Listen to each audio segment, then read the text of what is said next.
నమస్తే. మంత్రి నారా లోకేష్ గారు మూడో కన్ను తెరిచారనే చెప్పాలి. గతంలో ఎన్నడూ లేనిది ఇప్పుడు ఎమ్మెల్యేల మీద కన్నెర్ర చేసినట్టు తెలుస్తోంది. సో ఇదే అంశం మీద ఒకసారి విశ్లేషణ తీసుకుందాం. ప్రస్తుతం మనతో జర్నలిస్ట్ శేషరావు గారు ఉన్నారు. వెల్కమ్ చెప్పిద్దాం. Hello sir. హలో. ఏంటి సార్ అంత సీరియస్ అవ్వాల్సినంత ఏంటి? ఆ ఎమ్మెల్యేలు ఎవరు? సో లోకేష్ గారు పార్టీ ఆఫీస్లో అక్కడ మంగళగిరిలో ఉన్న పార్టీ ఆఫీస్లో ప్రజా దర్బార్ నిర్వహించారు. ఆ సందర్భంగా అక్కడికి వచ్చినటువంటి బాధితులు లేదంటే ప్రజా దర్బార్కి వచ్చిన ప్రజలతోటి ఆయన కలిశారు. దాదాపు 4 గంటలు ఉంటే 4 గంటల్లో 4,000 మందితోటి ఆయన ఇంటరాక్ట్ అయ్యారు. అప్పుడు వాళ్ళ సమస్యల్ని తీసుకోవడంలో కానీ లేదంటే ఆ సమస్యలకు సంబంధించి రిప్లై ఇవ్వడంలో కానీ లేదా కలిసిన వాళ్ళతోటి ఫోటోలు వాళ్ళు తీసుకున్నారు. వచ్చిన వాళ్ళు లోకేష్ గారితో ఫోటో తీసుకోవడం కానీ ఇవన్నీ మొత్తం మీద 4 గంటల పాటు పార్టీ ఆఫీస్లో ఉంటే 4,000 మందితోటి ప్రజా దర్బారు జరిగింది. ఆ తర్వాత కొంతమందితోటి మాట్లాడుతూ పార్టీలో ఉండేటువంటి వాళ్ళతోటి ఎమ్మెల్యేల గురించి కొంత ఆగ్రహం వ్యక్తం చేశారు. ఎందుకు ఆగ్రహం వ్యక్తం చేయాల్సి వచ్చింది ఆయన అని అంటే డెఫినెట్గా కొంత సహనం కోల్పోయినప్పుడు ఆగ్రహం వ్యక్తం చేస్తారు. ఇప్పుడు కళ్ళెదుట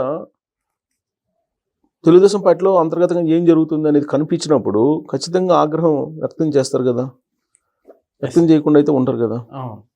అలాగే ఇప్పుడు ఈ వచ్చిన వాళ్ళందరూ అప్లికేషన్ ఇచ్చారు, వాళ్ళ సమస్యలు పరిష్కారం ఇవన్నీ కూడా ఆయన డిజిటలైజ్ చేస్తున్నారు, కంప్యూటరైజ్ చేస్తున్నారు.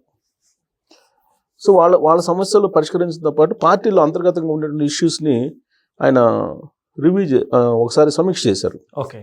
ఎందుకు సమీక్ష చేశారంటే ఆల్రెడీ తిరువూరు ఎమ్మెల్యే అలాగే విజయవాడ ఎంపీ కేసినేని చిన్ని వివాదం, క్రమశిక్షణ సంఘం ఎదుట వాళ్ళు హాజరు కావడం ఇవన్నీ ఒక సైడ్ జరుగుతుంటే ఇంకో సైడ్ ఈయనేమో ప్రజలతోటి మమేకం అవుతున్నారు ప్రజా దర్బార్లో. ఈ క్రమశిక్షణ సంఘం మీటింగ్ అయిపోయిన తర్వాత సరే తెలుగుదేశం పార్టీ ఏపీ అధ్యక్షుడు శ్రీనివాసరావు గారితో వాళ్ళు హాజరయ్యి ఒక నివేదిక శ్రీనివాస్కి క్రమశిక్షణ సంఘం ఇచ్చింది. సరే అది చంద్రబాబు నాయుడు గారు వాళ్ళ రేపు ఏదో ఒక నిర్ణయం తీసుకుంటారు. వాళ్ళిద్దరు సస్పెండ్ చేయడం లేదంటే వాళ్ళిద్దరి నుంచి షోకాజ్ నోటీస్ తీసుకోవడం లేదంటే వాళ్ళిద్దరు ఒకరి దగ్గర నుంచి షోకాజ్ నోటీస్ తీసుకోవడం ఏది చేస్తారనేది మనం చూడాలి. అయితే ఇక్కడ నెల్లూరు జిల్లాలో ఒక సంఘటన జరిగింది ఈ మధ్యకాలంలో. కావలి నియోజకవర్గం కావ్య కృష్ణారెడ్డి అనే అతను ఎమ్మెల్యే. ఓకే. అక్కడ బేసిక్గా ఆయన వైఎస్ఆర్ కాంగ్రెస్ పార్టీకి సింపథైజర్గా ఉంటారనేది ఆయన మీద ఉన్నటువంటి ఒక అభిప్రాయం. గతంలో వైఎస్ఆర్ కాంగ్రెస్ పార్టీతో ఉండేవాళ్ళని. ఇటీవల కాలంలో సుబ్బానాయుడు అని ఆ కాన్స్టిట్యున్సీకి సంబంధించినటువంటి లీడరు, కార్పొరేషన్ చైర్మన్, క్యాబినెట్ హోదా కూడా ఈ మధ్యనే ఇచ్చారు. ఆగ్రో ఇండస్ట్రీస్ సంబంధించిన కార్పొరేషన్. ఆయన చనిపోయాడు అనారోగ్యంతో. ఆయన చనిపోయిన తర్వాత బహుశా కుటుంబంలో ఇంకొకరు కూడా చనిపోయారు. అంత విషాదంలో ఉన్నప్పుడు వెళ్ళి కలవాల్సిన కుటుంబీకులను కలిసి పరామర్శించాల్సిన బాధ్యత లోకల్గా ఉండే ఎమ్మెల్యేలకు ఉంటుందా ఉండదా? ఉంటుంది కదా. పైగా తెలుగుదేశం పార్టీకి పూర్వం నుంచి ఉన్నాడు ఆయన. తెలుగుదేశం పార్టీ నుంచి ఆయన పూర్వం నుంచి ఉన్నప్పటికీ కూడా అక్కడ ఉండేటువంటి లోకల్ ఎమ్మెల్యే పోయి వాళ్ళ ఇంటికి పోయి కనీసం కుటుంబీకులను పరామర్శించేంత ప్రయత్నం కూడా చేయలే ఆయన. అది తెలుగుదేశం పార్టీలో గందరగోళం లేపింది. ఓకే. ఇప్పుడు వీళ్ళేమో వైఎస్ఆర్ కాంగ్రెస్ పార్టీ నుంచి వచ్చినటువంటి లిస్టులో ఉన్నారు. ఎవరు? కావ్య కృష్ణారెడ్డి వీళ్ళంతా. వీళ్ళేమో ఒరిజినల్ తెలుగుదేశం పార్టీ అన్నట్టు వీళ్ళు ఉన్నారు. యాక్చువల్గా 2024లో ఎమ్మెల్యే టికెట్ ఎవరికి ఇవ్వాలి అనే దాని మీద స్క్రూటినీ జరిగినప్పుడు ఆయన పేరు కూడా ఉంది, సుబ్బానాయుడు గారిది. కానీ కావ్య కృష్ణారెడ్డి కొంచెం ఆర్థికంగా బాగున్నాడని లేదంటే సామాజిక వర్గ ఈక్వేషన్ ఇవన్నీ లెక్కేసుకొని మొత్తం మీద కావ్య కృష్ణారెడ్డికి ఇచ్చారు. క్యాండిడేట్ని అనౌన్స్ చేసేటప్పుడు రకరకాలుగా స్క్రూటినీ చేశారు కదా. IVRS కాల్స్ తీసుకున్నారు, తర్వాత సామాజిక ఈక్వేషన్ తీసుకున్నారు, ప్రాంతీయ ఈక్వేషన్లు తీసుకున్నారు, ఇవన్నీ తీసుకొని అనౌన్స్ చేశారు. దాంట్లో భాగంగా కావ్య కృష్ణారెడ్డికి 2024 ఎన్నికల్లో తెలుగుదేశం పార్టీ టికెట్ వచ్చింది. ఆయన గెలిచాడు. ఆయన గెలుపు కోసం ఈ సుబ్బానాయుడు కూడా ప్రయత్నం చేశారు. ఓకే. ఇంత చేసినప్పటికీ కూడా గెలిచిన తర్వాత నుంచి సుబ్బానాయుడికి ప్రాధాన్యత లేకుండా నియోజకవర్గంలో చేస్తున్నాడు అనేటువంటి ఒక అసంతృప్తి కావలి నియోజకవర్గంలో ఉండేటువంటి తెలుగుదేశం పార్టీ క్యాడర్లో బాగా బలంగా ఉంది. దానికి తగిన విధంగా ఇప్పుడు దానికి బలం చేకూరే విధంగా ఇప్పుడు ఆయన చనిపోతే ఆ చనిపోయినప్పుడు ఖచ్చితంగా పోయి నువ్వు ఎమ్మెల్యే హోదాలో ఉన్నటువంటి అతను ఎమ్మెల్యే పోయేసి పరామర్శించాలి కదా. పరామర్శించడానికి వెళ్ళాలి. దాని మీద ఆయన్ని డైరెక్ట్గా పిలిచి క్లాస్ బీకారు లోకేష్ గారు కావ్య కృష్ణారెడ్డికి.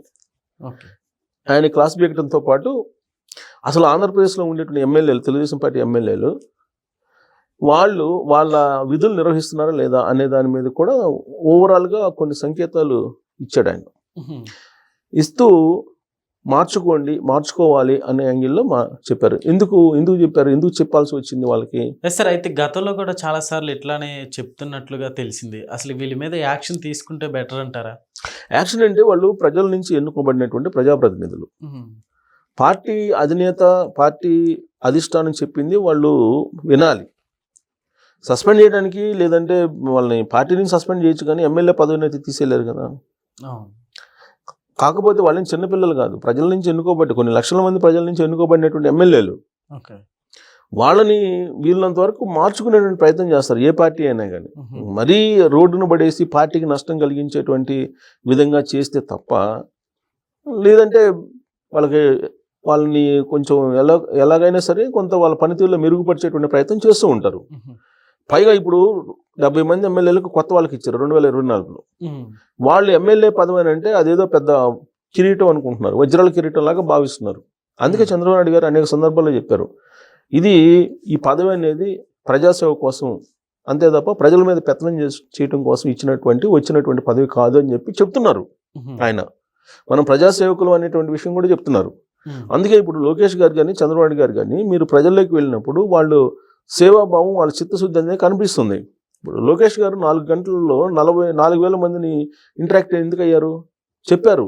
అక్కడ అంత అడవుడు ఉంటే అనేక మంది, కొన్ని వేల మంది వస్తే లాస్ట్ పర్సన్ వరకు కూడా నేను మీ సమస్యను వింటాను, లాస్ట్ పర్సన్ ఇచ్చేటువంటి అప్లికేషన్ కూడా తీసుకుంటాను నేను, మీరు తొందరపడద్దు, మీరు వేచి ఉండండి అని చెప్పేసి అదే చేశారు ఆయన. మరి మిగతా ఎమ్మెల్యేలు ఏం చేయాలి? లోకేష్ గారు చేసినట్టు చేయాలి కదా. ఇప్పుడు ప్రభుత్వం అనేక సంక్షేమ పథకాలను అమలు చేస్తుంది, వాటిని ప్రజల మధ్య తీసుకెళ్ళలేకపోతున్నారు. తర్వాత ఇప్పుడున్నటువంటి వైఎస్ఆర్ కాంగ్రెస్ పార్టీలో 11 మంది ఎమ్మెల్యేలు ఉన్నారు. ఈ 11 మంది ఎమ్మెల్యేలు స్పందిస్తున్నారు ప్రతిదానికి. ఎలా స్పందిస్తున్నారు? నెగిటివ్ యాంగిల్లో స్పందిస్తున్నారు. మీరు గూగుల్ దాని మీద నెగిటివ్ క్యాంపెయిన్ చేశారు, నకిలీ మద్యం దాని మీద తెలుగుదేశం పార్టీకి జుట్టేసేసారు. లిక్కర్ స్కామ్ని కూడా కావాలని చేస్తున్నట్టు స్కామ్ కింద చూస్తున్నారు. ఈ మధ్యకాలంలో వచ్చినటువంటి అనేక విషయాలు, ఇప్పుడు మెడికల్ కాలేజీలకు సంబంధించినటువంటి ఇష్యూని కానీ, అదేదో చంద్రబాబు నాయుడు గారు అమ్ముకుంటున్నారు కాలేజీలు అనేది పెద్ద ఎత్తున ప్రాపగాండా చేశారు. సో దీంట్లో వాస్తవం లేదని హైకోర్టులు చెప్తున్నా కానీ దాన్ని ప్రజల మధ్యకి బలంగా తీసుకెళ్లాల్సింది ఎవరు? క్షేత్రస్థాయిలో ఉన్నట్టు ఎమ్మెల్యేలు తీసుకోవాలి, ఎమ్మెల్యేలతో పాటు ఉన్నటువంటి మండల లీడర్లు తీసుకెళ్ళాలి, వాళ్ళ కింద ఉన్నట్టు గ్రామ లీడర్లు తీసుకెళ్ళాలి. ఇది జరగట్లేదు అనేది చంద్రబాబు నాయుడు గారు అలాగే లోకేష్ గారి యొక్క అసహనం. అది చేయాల్సింది ఎమ్మెల్యేలు, కానీ ఎమ్మెల్యేలు చేయట్లేదు.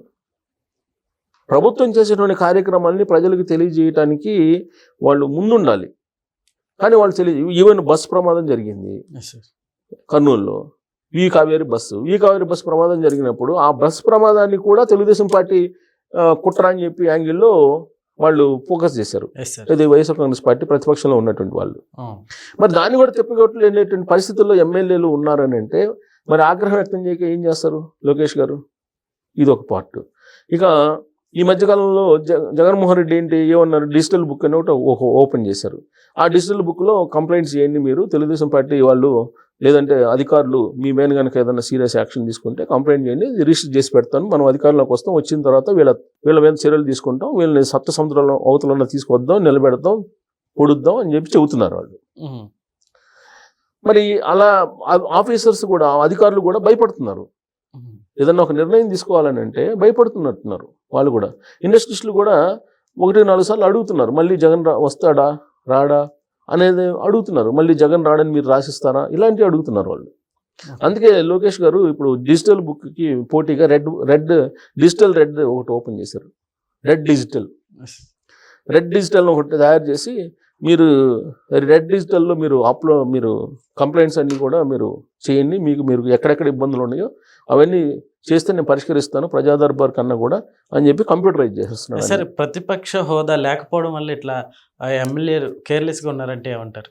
అంటే క్వశ్చన్ చేయడానికి ఎవరు లేరు అన్నట్టు. ప్రతిపక్ష హోదా లేకపోయినప్పటికి కూడా బయట సోషల్ మీడియాలో విపరీతంగా ప్రభుత్వాన్ని బదనాం చేస్తున్నారు కదా. బదనాం చేయటం వేరు, నిర్మాణాత్మక పాత్ర పోషించడం వేరు. నిర్మాణాత్మక పాత్ర పోషించినప్పుడు ఖచ్చితంగా మీడియా సపోర్ట్ చేస్తుంది. కానీ ఉద్దేశపూర్వకంగా బదనాం చేయటం వల్ల రాష్ట్రానికి నష్టం జరుగుతుంది. మరి ఈ రాష్ట్రానికి నష్టం జరిగేలా వ్యవహరించినప్పుడు ఎమ్మెల్యేలుగా ఉండేటువంటి వాళ్ళు ఏం చేయాలి?